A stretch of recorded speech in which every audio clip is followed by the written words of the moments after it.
ప్రజలందరినీ కూడా తప్పుదారిలో నడిపిస్తాడు.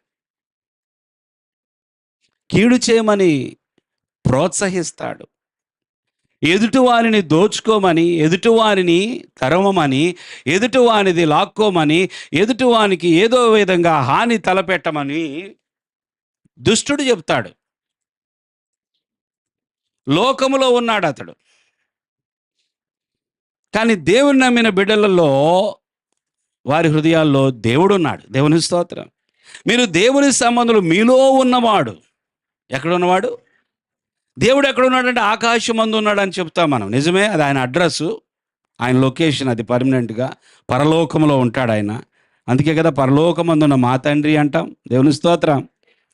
ఆయన అడ్రస్ అదే. కానీ నమ్మిన వారి యొక్క హృదయాల్లోకి ఆయన వచ్చి ఉంటాడు.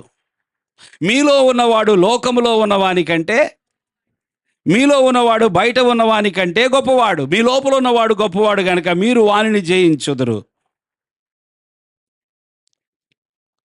రాత్రి కృష్ణలంకలో ఒక మాట, ఆల్ నైట్ ప్రేయర్లో నిన్న రాత్రి ఒక మాట జ్ఞాపకం చేశాను వాళ్ళకి.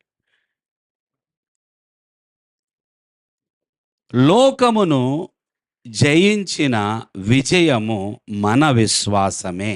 దేవుని స్తోత్రం.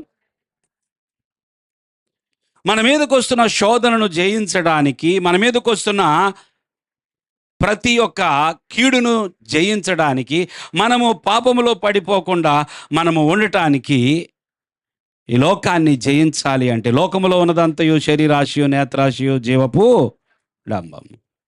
లోకమును జయించాలంటే మనకేం కావాలి? విశ్వాసం. లోకమును జయించిన విజయము మన విశ్వాసం అని ఉంటుంది. అదే యోహాను పత్రికలో 4వ అధ్యాయంలో అనుకుంటా. దేవుని బిడ్డలారా గ్రహించండి, మనము జయించేవారం. హల్లెలూయా.